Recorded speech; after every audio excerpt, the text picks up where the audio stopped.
So right now at this moment, there is a debate going on in the Ohio state legislative body, and this is whether or not the state of Ohio should in fact adopt a hate crime statute, because that state is among very few states in this union that does not actually have a hate crime enhancement in their law. Now, of course, this is not exactly 100% true. If you actually examine Ohio law, what you ultimately end up finding out is that they have a hate crime or ethnic intimidation law, but that's a specific crime. However, what they're trying to do is what many states in the union actually have, which is essentially say if the motivation behind your crime is evil white racism or any kind of ism, whether it's disabilityism, anti-gayism, Islamophobia-ism, anti-Semitism-ism, then that somehow makes it more of a serious crime, and therefore there should be larger enhancements to those particular punishments. And the thing is, while normally we would expect this kind of statute to be proposed and championed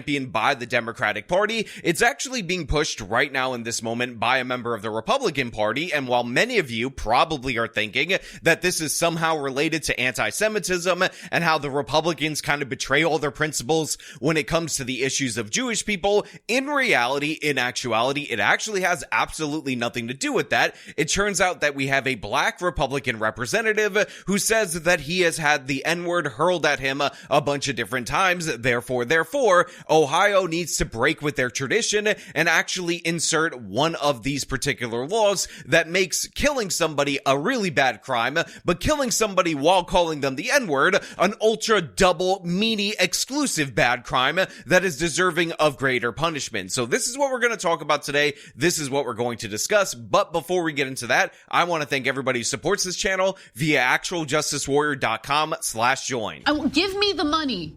Give me the money, okay?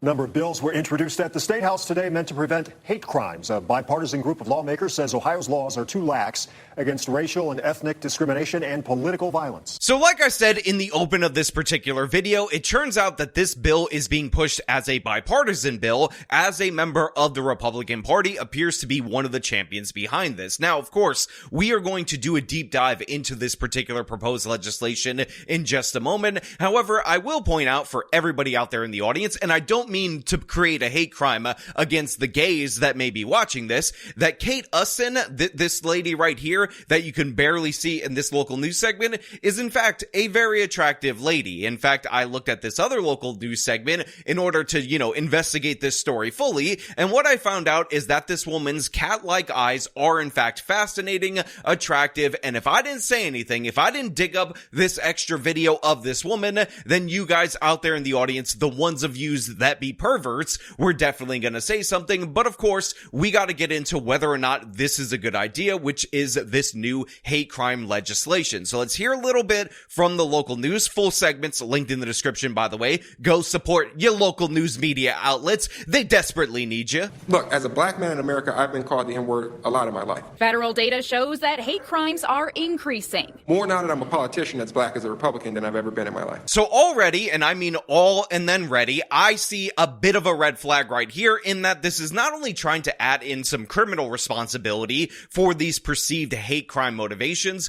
but also they're trying to open the door in order to have a bunch of these different various lawsuits where you could sue people for civil hate crimes, whatever that means. And considering this guy's experience has led him to this point of allegedly being called the N-word, and specifically for being a black Republican, to me, I don't know if I'm really going to get on board with this. I think we need to examine this proposal a little bit more, because I find it to be a tiny bit sketchy, if I'm being perfectly honest with you guys out there in the audience, even though, again, you have a Republican along with some Democrats, but the chief advocate for this at this moment in time is a Republican that is pushing this particular bill. So we go to this particular bill and we actually end up looking at section A1, and what we see right here is that they're saying they want to prohibit intimidation by threat of violence, which includes both of the following: making or threatening to make a claim or report to a peace officer or law enforcement agency that falsely alleges that another person is engaged in unlawful activity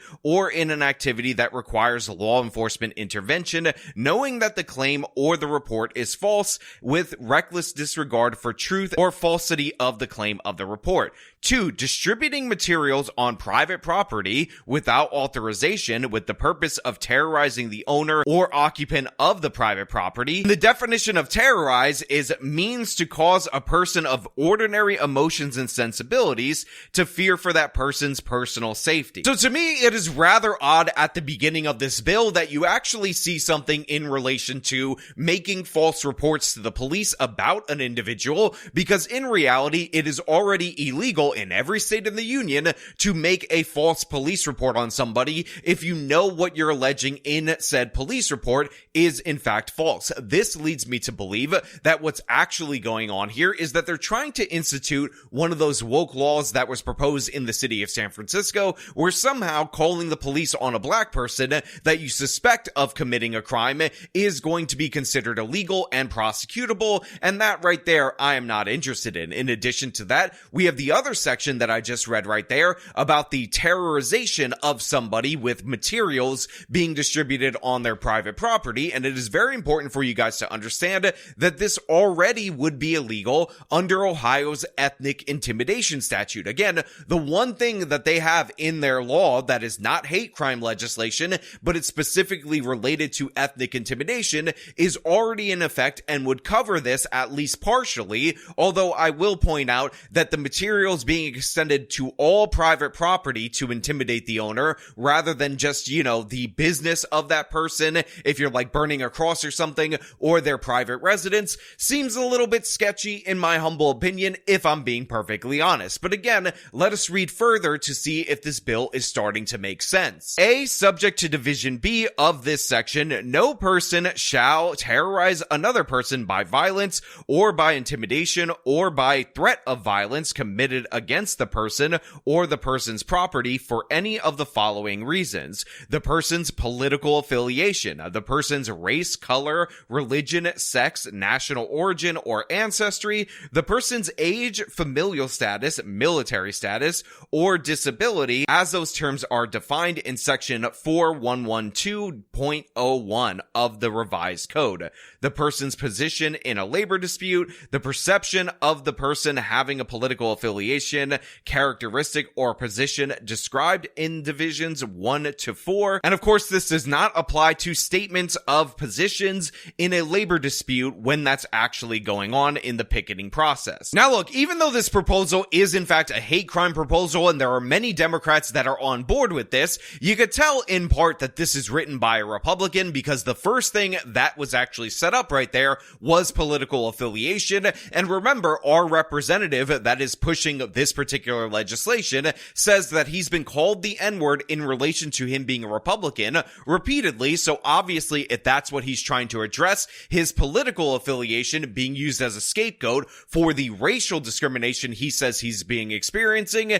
is what he's trying to avoid as a defense from other individuals. But the thing is, you're allowed to call out people for their political affiliation, you're allowed to go after them. The fact is that there's a bunch of people that are outright communists and they deserve to be disparaged. So to me, this is going far beyond what should be allowed. However, some of the Democrats who are usually on board with this have a different objection, because if you looked at all the innate characteristics that I talked about earlier on, there seems to be one, according to the left wing, that's the most sacred of all that happens to be missing. Why are we clearly considering every other group or identity, including our political identities now, but not gender expression, gender identity? I don't believe someone that can change something about themselves on a whim on a daily basis is constitutionally protected. So look, I'm not a fan of these special protections in law, and obviously the idea that you would do special protections for the transes and the non-binaries, who again consider being called the wrong pronoun an active hate crime, doesn't make any sense, and I totally understand the rationale from the Republican that is pushing this particular legislation. But the thing is, I understand that, and I would apply that to the same degree degree to political affiliation or to somebody's religion, because these are also things that you could technically change each and every day. Like, you could flip-flop on all your political positions. It happens all the time. So the idea that one is considered frivolous and people linking it to their identity is absolutely questionable, but the other isn't, is just not true. And again, this brings me to the core issue with this legislation that I think should be addressed, which is, if you're going to say that this stuff should be illegal, it should be illegal to assault them, period, regardless of motivation. I don't need the hate crime enhancements, because even if you leave out gender expression at this moment in time, it is only a matter of time before you have a court ruling or another legislative body in the future decide that they're going to enact this anyway, and they're going to use this as the basis for it, which is exactly what happened with civil rights legislation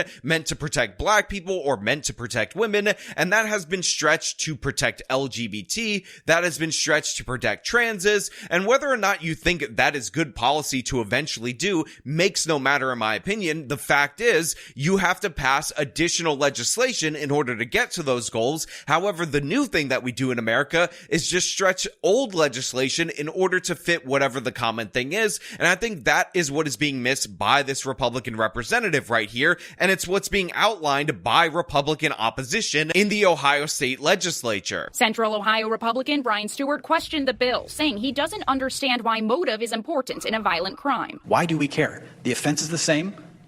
Why should the penalty be any different? So yeah, overall, I definitely agree with that individual. While you could say that they're just trying to align Ohio with the modern era and whatnot, the fact is that these hate crime laws and hate crime enhancements give way too much latitude to prosecutors to charge in some cases, but not others. And we see this time and time again where you have clear anti-white motivations, and yet there are no charges there at all whatsoever. But then you have edge cases, or cases that don't even actually have racialized motivations, where they're immediately pushing to add these enhancements because they don't like the optics of that particular case. So not having this option available, in my opinion, is perfectly fine. And it also goes against the entire purpose of our criminal justice system. Because while you might watch a show and a lot of people focus on motive and they'll say you need motive to sell a jury on a specific thing, in reality, motive is not necessary for a conviction. In fact, motive is something that we completely disregard from a legal context. You can introduce motive, but in reality, all you need is mens rea, which is evil intent,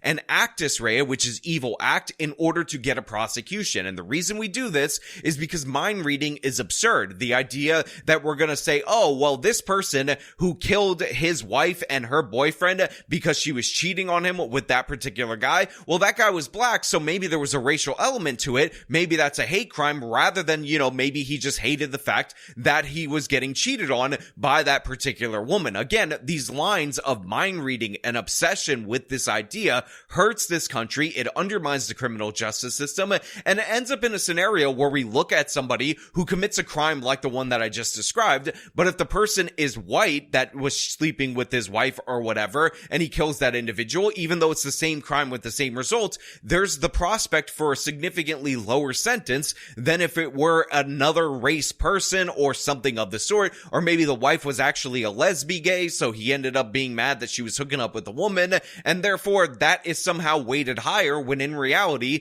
the motivation is still pretty much the same. And by the way, we don't factor in motivation, we just factor in the evil intent and evil act when we're prosecuting these cases. But you know what? Those are just my thoughts. I want to know what you guys think down in the comments below. As per usual, if you like this video, show them by leaving a like, subscribe for more content, follow me on the social medias, support me via the support links in the description of this video. This has been me talking about Black Republicans pushing for hate crimes. Till next time.